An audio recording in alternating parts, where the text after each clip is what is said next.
अगर आप पहले अटेम्प्ट में सिलेक्शन लेना चाहते हो, रोजाना आधा घंटा देना स्टार्ट कर दो इस बात पे।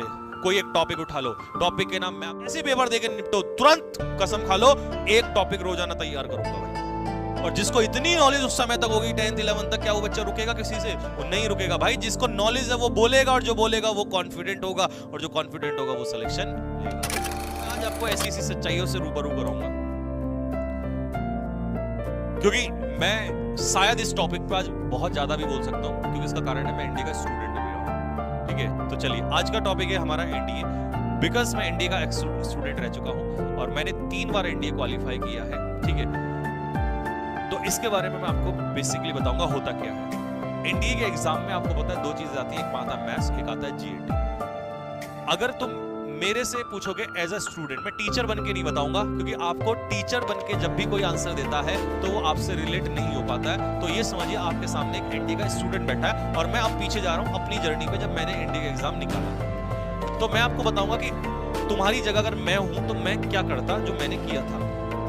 ठीक है, क्योंकि टीचर, अगर मैं इंग्लिश का टीचर हूं तो मैं आपको पता है क्या बोलूंगा, अरे यार इंग्लिश इतनी आसान है तुमसे। एज अ टीचर, क्योंकि मेरे को हजारों वो क्या भी याद है तो मेरे लिए आसान है, लेकिन स्टूडेंट के रूप में जाकर देखो दर्द कितना होता है। समझ रहे ना बात को? एज ए टीचर, मैथ का टीचर कह देगा अरे तुमसे मैथ्स का क्वेश्चन नहीं हुआ, अबे ये तो देखो मैथ्स का जो बच्चा है उससे मैथ आती भी है, नहीं आती है, नहीं समझ रहे बात। ज्योग्राफी का टीचर कह देगा अरे तुमसे ज्योग्राफी लर्न नहीं होती, अरे भाई उसको मैथ भी पढ़नी है, इंग्लिश भी पढ़नी है, उसको कमबख्त सब कुछ पढ़ना पड़ता है। समझ रहे हो? तो मैं एज अ स्टूडेंट बताऊंगा आपको।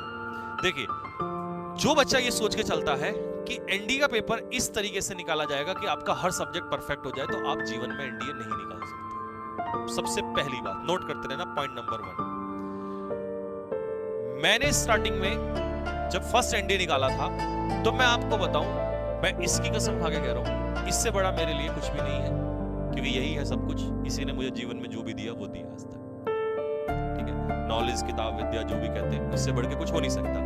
तो अब जो भी मैं बोलूंगा वो आपको इसके प्रिपरेशन के बारे में सत्य बोलूंगा, झूठ यहाँ का बोलने का कोई मतलब नहीं बनता। तो आप विश्वास कर सकते हो कि जो भी मैं बताऊंगा। मैं अगर आपको कहूं कि मैं 12th क्लास से पहले 10th क्लास तक एक अच्छा स्टूडेंट था, लेकिन 11th और 12th में मेरा थोड़ा पढ़ाई का काम डगमगा गया था, क्योंकि मैं स्पोर्ट्स में चला गया था। तो इस चक्कर में मेरा बाकी तो डगमगाया नहीं, लेकिन सबसे ज्यादा जो डगमगाया वो मैथ्स।